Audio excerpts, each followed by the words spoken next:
Bueno, y hoy tenemos en nuestro programa a Ione Sallai. Algo que nos va a hablar que es maravilloso y en este momento tan especial que está transitando nuestro mundo, que es la Kabbalah. La Kabbalah que nos va a hablar de amor, de paz, de unión con Dios y que no tiene que ver con lo religioso, sino que tiene que ver con lo profundo que debemos llevar en nuestro corazón. Y digo debemos porque muchos nos hemos olvidado, o el mundo se está olvidando de buscar en su corazón con lo que hemos venido a este plano, que es con nuestro amor. Nos creemos lo que la cultura, la educación, la sociedad nos ha dicho que somos, porque vieron que cuando nos presentamos dicen, ay, ¿vos quién sos? Y yo soy fulano de tal, bueno, yo soy Eugenia, y ¿qué? Sos abogada, sos psicóloga, sos periodista. No, esa es la profesión que tenemos. Nosotros somos mucho más que eso, ni siquiera somos el nombre, ni siquiera somos lo que creemos que somos, porque somos fruto de una educación. Pero lo va a explicar muy bien Ione, y les cuento, porque lo van a poder ver en diferentes lugares, porque va a ser un tránsito por nuestro país y va a estar en Rosario, va a estar en Córdoba, en Candonga, que es un lugar muy bonito, va a estar en Catamarca y va a estar en nuestra querida Salta.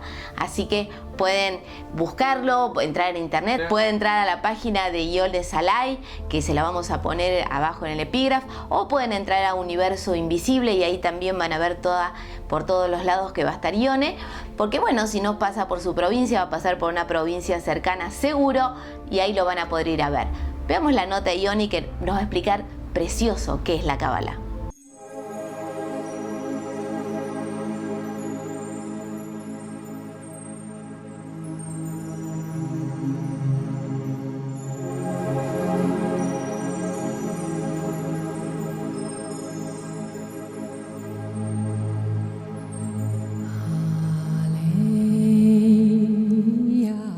La Kabbalah es una sabiduría de vida que trata de enseñarle al hombre, al ser humano, cómo vivir, cómo encontrar su sentido de vida, cómo poder verdaderamente sentirse pleno, en armonía, ¿sí? Yo siempre digo que es una sabiduría pero que conduce al bienestar, ¿sí? Porque el verdadero bienestar no solo tiene que ver con cosas superficiales, sino que al contrario tiene que ver con un encuentro profundo consigo mismo, ¿sí? Encontrar el sentido de la vida, encontrar para qué estoy aquí, cuál es mi verdadera tarea y poder ser uno mismo. A veces somos nosotros, pero no somos nosotros, estamos como lejos de nuestra verdadera esencia. La Kabbalah nos lleva a comprender cuál es nuestro rol en el mundo, cuál es nuestra verdadera esencia y para qué estamos aquí. Por eso es una sabiduría de vida. Ahora, hay otras explicaciones que van más profundo aún, porque ustedes saben que para la Kabbalah las palabras y la etimología son muy importantes, ¿sí? Por ejemplo, en este mundo en que vivimos hoy, que todos hablan palabras pero nadie dice nada, ¿sí? Es como una especie de Babel, ¿sí? Sí. La palabra, la etimología, nos vuelve a dar certeza acerca del decir, ¿sí? Y Kabbalah viene de una raíz hebrea que significa recibir o percibir, ¿sí? Como que somos seres perceptibles, recibimos y percibimos la realidad, pero depende como cada uno percibe la realidad, es como cada uno la va a vivir. Es decir, nosotros podemos ver un ejemplo sencillo, el vaso medio lleno, medio vacío, pero también podemos ver un mundo vacío, sin sentido y oscuro, y estar preso de emociones negativas y de angustias y de, en fin, cuestiones negativas, ¿sí? O podemos ver un mundo lleno de sentido, y a las cuestiones negativas también encontrarle un sentido, pero para llegar a la luz. Entonces la Kabbalah nos enseña cómo poder descubrir que el mundo es pura luz y que en realidad cada uno sintoniza con el mundo que elige. Esto es muy interesante porque totalmente. La percepción es una elección en realidad, ¿sí? Uno percibe y en el percibir y determinar las cosas y pensar las cosas de una manera u otra, está eligiendo. Y nos enseñan los cabalistas que el poder máximo que tiene una persona es el libre albedrío. De tal manera que lo que nosotros podemos hacer es elegir, ¿sí? Por eso hay un dicho talmúdico, el Talmud es un texto de hace 2000 años, que dice: todo está en manos del cielo, menos la fe en el cielo. Claro. Es decir, todo está dado, pero lo que varía es nuestra elección. Entonces podemos elegir la luz, elegir el amor, elegir el altruismo, la espiritualidad, o elegir el egoísmo, elegir la oscuridad. Y la Cábala nos enseña cómo elegir la luz, porque es el camino verdaderamente hacia la felicidad. Y no solamente la felicidad propia y personal, sino también la felicidad de la humanidad, en un mundo que está tan corrompido hoy en día, ¿no? Lo que pasa es que es, digamos, es expansivo, ¿no? Uno está bien, ve la luz, transmite eso y se va generando como una onda expansiva y va cambiando todo lo que nos rodea, la forma de ver las cosas. En estos días que han sido como complicados y que la gente se enfoca tanto en una situación que puede ser muy oscura, muy fea, yo siempre digo, le estamos dando poder. No nos enfoquemos en eso. Enfoquémonos en la paz, en el amor, en las cosas positivas que hay, porque si no, si uno se enfoca en lo negativo, le da más poder. Claro, exactamente. Y aparte, uno se torna esa energía, ¿sí? Lo que le sucede en la vida después es fruto de lo que uno eligió, porque la vida es como un espejo. Si uno elige el mal o lo negativo, le va a volver lo negativo. Es como la metáfora del boomerang. Uno lo que lanza, vuelve. Siempre. Entonces, estas son cosas que nosotros tenemos que aprender y poder llevarlas a la realidad de nuestra vida cotidiana, ¿sí? Como nos enseña la Cábala, para poder verdaderamente cambiar, transformarnos, hacer una alquimia interior y estar mejor. Y esto tiene mucho que ver con lo que pensamos, con nuestras emociones, sentimientos, con nuestra palabra, ¿sí? Por ejemplo, como yo siempre digo, cuando alguien quiere aprender música o ejecutar un instrumento como el violín, bueno, lo que uno tiene que aprender y tener en cuenta es el violín y cómo ejecutarlo. Pero cuando uno quiere aprender Cábala, el instrumento son nuestras propias facultades, que nos han sido dadas por la energía universal, por Dios. Nuestros pensamientos, cómo pensar bien, ¿sí? Cómo pensar en forma armónica. El buen pensar. El buen pensar. El buen sentimiento, cómo no tener sentimientos negativos, ¿sí? Como por ejemplo egoísmo, celos, envidia, ira, bronca, depresión, ¿sí? Y cómo también hacer acciones positivas. Todo esto está encadenado como en un árbol de la vida, pensamiento, sentimiento y acción, ¿sí? Porque una es causa de la otra. Si yo quiero cambiar mis acciones, tengo que cambiar mis pensamientos, ¿no? Claro. Y entonces eso nos va enseñando, formando, para transformar nuestra vida y para poder verdaderamente sentirnos bien. Porque lo normal de la vida es una felicidad simple. Todo lo demás es fruto de una ilusión, ¿sí? Que es una ilusión, por ejemplo, de apresuramiento, de ansiedad, que hace que corramos y que estemos en un permanente estrés o surmenage, o una sobrecarga, y no poder nunca verdaderamente vivir el aquí y el ahora. Tal cual. Entonces, todos esos ejes más, muchísimos más, son los que la Cábala trata de enseñar, pero no a modo de teoría espiritual simplemente, sino a modo de sabiduría de vida, ¿no? De poder hacer una especie de psicología espiritual, transformadora, positiva, de poder ver el día a día, ¿no? Porque de nada sirve leer textos muy profundos o ir al templo muchas veces o meditar incluso si después en la vida nosotros no tenemos ese estado de armonía. Entonces, claro, es un mundo que está convulsionado. Encontrar ese estado de armonía supone un esfuerzo especial, ¿sí? Pero bueno, los cabalistas explican que esto es como el huracán, la metáfora del huracán. El huracán, que es una metáfora interesante, dice que alrededor del huracán todo gira. Giran los 4 elementos, gira el aire, el fuego, la tierra, el polvo, ¿no? Gira todo y está en constante movimiento, pero ¿qué hay en el centro? El ojo del huracán. Entonces el ser humano lo que tiene que conseguir es estar en el centro de sí mismo, en el ojo del huracán, en ese eje interno que los cabalistas llamaron hace miles de años Shlishi Ain, que significa, traducido a castellano, el tercer ojo, y wow, que hoy se usa tanto.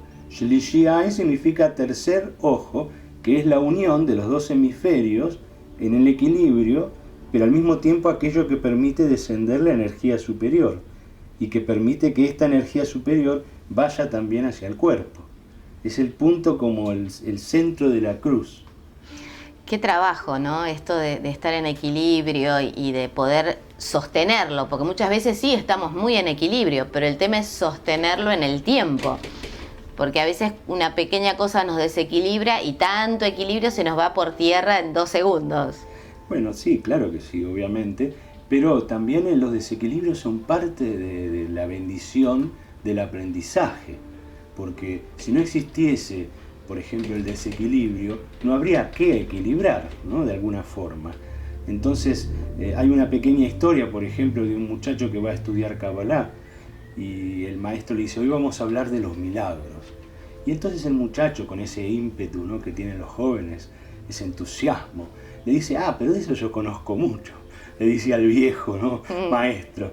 Y, sí, le dice el maestro, y contame. Bueno, yo le voy a contar, yo iba con mi motocicleta por una montaña, ladeando la montaña, y de repente me veo en el aire, con el precipicio abajo, y veo que ya no tenía más salvación, y caigo, y cuando caigo, un arbusto de hojas suaves me va sosteniendo la caída durante metros, hasta que cuando llego al piso, llego casi intacto. Si no será un milagro eso, ¿no? Y entonces el maestro le dice, sí, pero te falta algo. ¿Quién te empujó la motocicleta? O sea, el hecho de la caída, del empuje, de la posibilidad de pasar por una crisis, también está dentro de la providencia divina, ¿sí? Sí. También es parte del camino. Entonces, lo que nosotros tenemos que sacarle la oscuridad a las crisis y entender que ellas se pueden, ¿sí?, de ellas se puede aprender mucho. Mucho, muchísimo. Y que el verdadero bien se encuentra detrás de las sombras. Es muy fácil encontrar el bien cuando todo está perfecto y bien. Pero lo mágico es encontrar la luz cuando uno atravesó una zona de crisis. A encontrar la bendición oculta detrás de la oscuridad. Esto no significa un justificativo a la oscuridad, sino es una interpretación alquímica que la Cábala hace. Así que realmente todos estamos aprendiendo, y este mundo incluye siempre el dolor, el aprendizaje, las crisis, pero depende de nuestra elección cómo nosotros podemos ser ante ello. Y la única elección que nos puede verdaderamente ayudar para sobrellevar las crisis, la enfermedad, ¿sí?, y toda la oscuridad del mundo, es la fe. La fe en un Dios universal, único, más allá de las religiones, en el amor absoluto de ese Dios que nos dio todo. La naturaleza, todo eso es parte de una inteligencia superior, más allá de qué religión uno sea o no. Seguro. Entonces, la verdadera fe es un arte, no es una creencia, porque las creencias son generalmente cosas que nos han sido dadas por otros, pero que muchas veces uno no vivió realmente. Son heredadas las creencias, y a veces hay falsas creencias, ¿sí?, creencias negativas, ¿sí?, creencias que nos llevan a traumas, a problemáticas. Ya lo creo. ¿No es así? Entonces, reemplazar esas falsas creencias por una verdadera fe, sentida, vivida. Por ejemplo, un hombre se acerca a un niño y le dice, te doy una moneda si me decís dónde está Dios. Y el niño lo mira sonriente y le dice, yo le doy 2 monedas si me dice dónde no está. Buenísimo. O sea, bueno, la sabiduría de los niños que todavía no han sido llenados de toda la cultura, la educación, los paradigmas sociales y demás, sino que se mantienen en un estado puro y saben de Dios. Claro, ellos decían, ¿no? Jesús decía, los niños y los locos heredarán el reino de los cielos. Hay una necesidad de entrar un poco, de recuperar ese niño interior, de entrar un poco, no en la locura de la enfermedad, sino en la locura de salir un poco de la normalidad. Porque hoy en día la normalidad tiene un grado implícito de locura. En realidad hay 3 estados: el estado de locura, de normalidad y de cordura. Nosotros cuando somos normales no somos cuerdos. No. ¿Sí? Es una locura pautada. Me gusta eso. Por eso hay una historia cabalista también del Rebbe Nachman del 1700, que va un visir al rey, ¿no? Como un primer ministro al rey, y le dice: ha sucedido una tragedia en nuestra comarca. Todo el trigo último de esta cosecha ha sido envenenado y el que lo coma va a enloquecer. Entonces el rey se asusta y el visir le dice: pero yo he sido prudente y he guardado un poco de trigo para nosotros 2. Y entonces el rey le dice: pues quémalo, porque si solamente nosotros 2 vamos a ser los normales, en realidad vamos a ser los locos. Tal cual, tal cual. Entonces es una cuestión de convención, ¿no? La Cábala plantea un poco ir hacia lo post-convencional, ¿sí? Por eso hay una relación entre revelación y revolución, que eso atenta contra un orden y que siempre fue un poco combatido todo esto, ¿no? Porque o uno se va de la religión o uno se va de un sistema de educación establecido. Pero lo que busca el cabalista no es irse, sino ir y volver, ¿no? Es como el camino de Moisés. Por ejemplo, Moisés subió el monte Sinaí hasta la cima, donde se encontró a solas con Dios. Pero después bajó de nuevo al pueblo para transmitir todo eso en las tablas de piedra que luego formaron los 10 mandamientos. Sí. Entonces ese es el camino espiritual que buscamos en la Cábala y que cada uno lo hace en su vida cotidiana. Es que en realidad ser espiritual aislado es muy fácil, porque no hay contra qué chocar o no hay contra qué refutar la espiritualidad de uno. En cambio, en este mundo y bajar a este plano, a lo cotidiano, a la calle, al colectivo, al tren, a las cosas que nos pasan a diario, ahí hay que ver cuánto hemos podido ser de espirituales o cuánto hemos adquirido de espirituales. Exactamente. Y acá, con esta reflexión que vos hacés, es como que se podría introducir la segunda acepción de Kabbalah. La primera era percepción, todo esto. Y la segunda es recibir, ¿no? Energía o recibir una fuerza. Pero la Kabbalah pregunta: ¿cuál es la condición previa para poder recibir una iluminación o un don divino o una gracia espiritual? La condición previa siempre y la clave para poder recibir en nuestra vida, si sea abundancia, salud, sabiduría, es dar. Solo el que da abre el canal para poder recibir. Entonces la Cábala es entendida como un recibir para compartir. Y esto genera un flujo, ¿sí?, de espiritualidad que uno recibe como Moisés en el monte y luego comparte, ¿sí? Y entonces así entre todos vamos permitiendo que este flujo de energía se retroalimente y sea ecológica en la humanidad. Y es muy importante el aprendizaje del compartir, de poder verdaderamente sentir al otro como parte de una totalidad, ¿no? En la Cábala se dice que el primer Adán, el Adán del paraíso, ¿no?, en realidad era una sola alma, una alma única que nucleaba todas las almas de todos los seres humanos que luego van a existir. Por eso se le llama el alma primordial.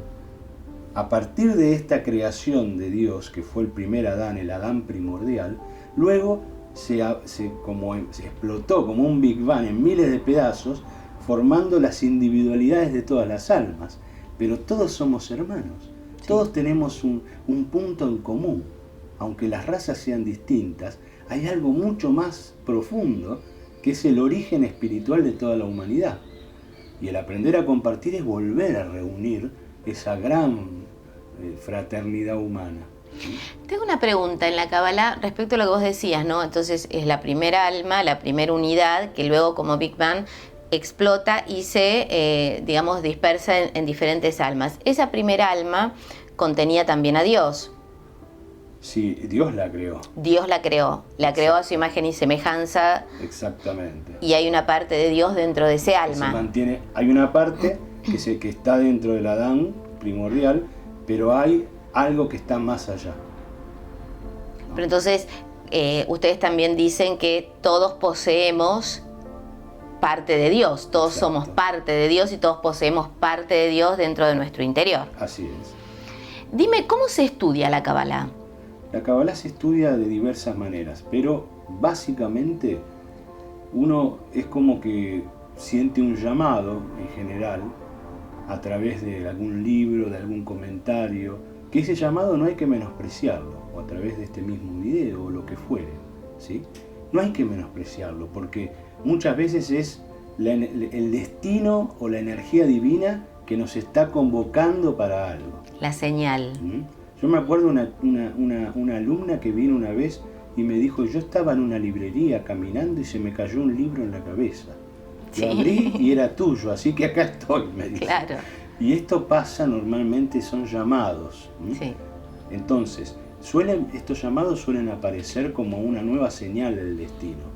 Y a veces aparece en un libro, en un curso, en internet, en la televisión, en donde sea. Después, para profundizar, uno tiene que informarse más, compenetrarse más, estudiar un poco más. Y para hacer el proceso profundo, tiene que conectarse con alguien que haya hecho el proceso. Claro. Con un guía, ¿sí? En la Cábala se llama maestro o rab, que sería, digamos, un guía, alguien que nos puede enseñar, que tiene conocimiento, experiencia, pero no solamente informativa, ¿sí? Sino formativa y transformativa. Claro, ¿no? sí, sí. No es que uno le va a repetir, sino que cada persona recibe la enseñanza que tiene que recibir. Si bien hay un programa establecido, la Cábala es mucho más que un programa. Es como un aroma. Ah, como qué una lindo música. eso.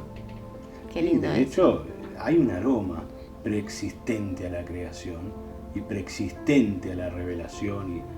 Sí, el aroma es uno de los sentidos más antiguos, igual que el oído.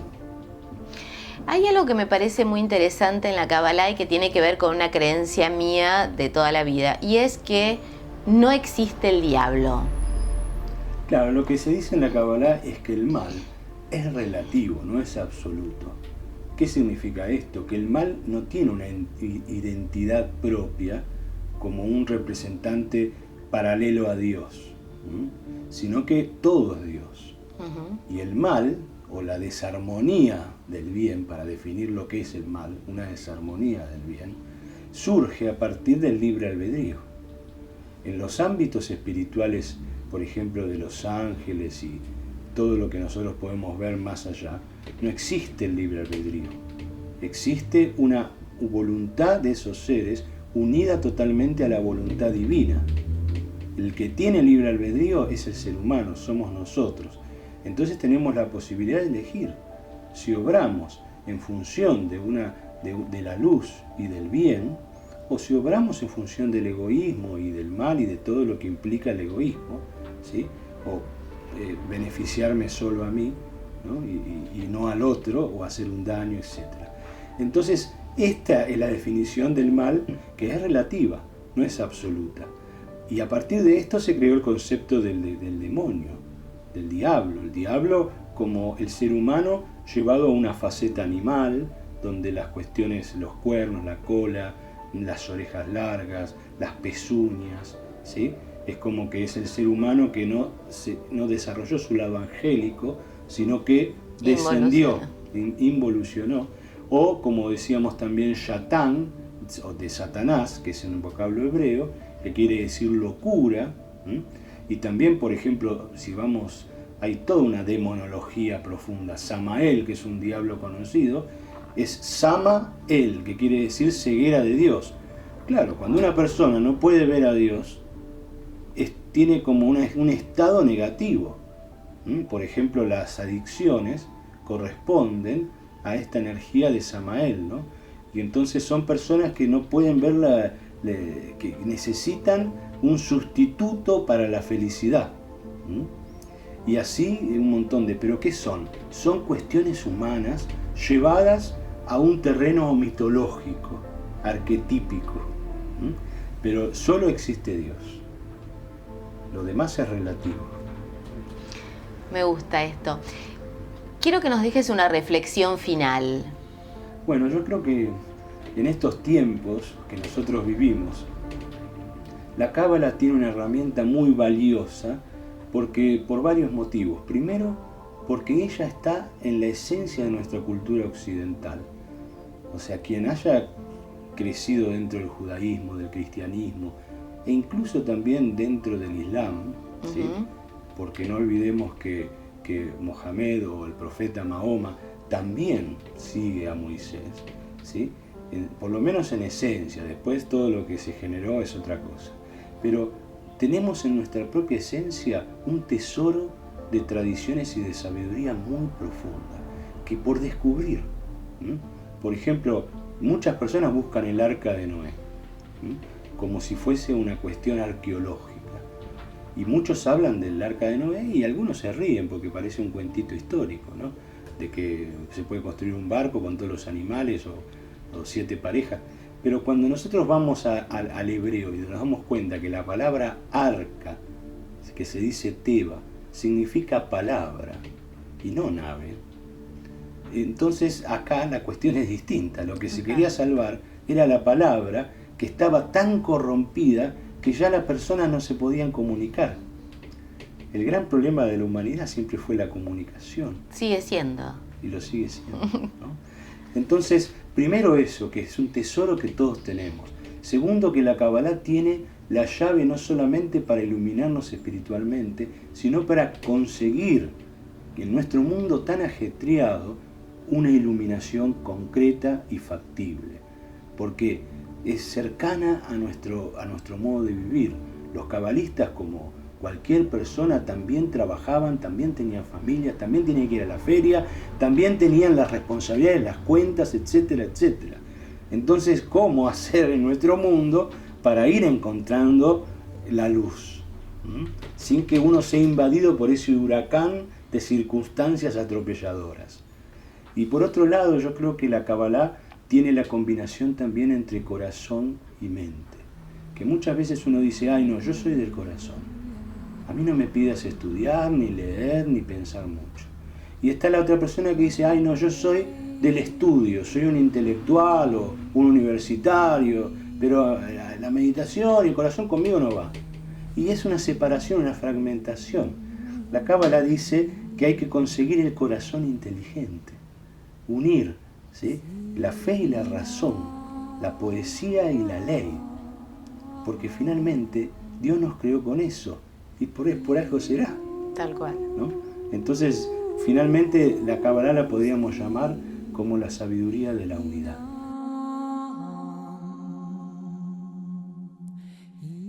Bueno, en esto de que la Kabbalah es el aprendizaje del compartir, del recibir y del dar, hay una historia maravillosa que ilustra esta idea. Un hombre pobre golpea la puerta de un cabalista y pidiéndole comida. Entonces el cabalista le dice, ¿cómo no? Aguarde un segundito. Y va a su huerto, que tenía en el fondo de su casa, y los frutos estaban verdes. Entonces pasa la mano y hace una bendición y los frutos maduran. Entonces lo agarra en un canasto, pone todos los frutos, ¿sí?, y se lo lleva al hombre pobre. Pero mientras tanto, el hijo, que era muy curioso, había observado todo el episodio. Y entonces, ¿qué hace? Se pone en el mismo lugar, en otra parte del jardín donde los frutos estaban verdes, pasa las manos, dice la misma bendición y los frutos no maduraban, seguían verdes. Entonces lo intentó 1, 2, 10 veces, hasta que en un momento fue a hablarle al padre y le dijo, y le contó, le dijo, padre, yo hice lo mismo que tú, en la misma posición, con la misma mano, dije las mismas bendiciones, y sin embargo los frutos no maduraban. ¿Por qué? Y el padre le dice, es muy simple, hijo mío, no tenías con quién compartirlo. la sabiduría de compartir.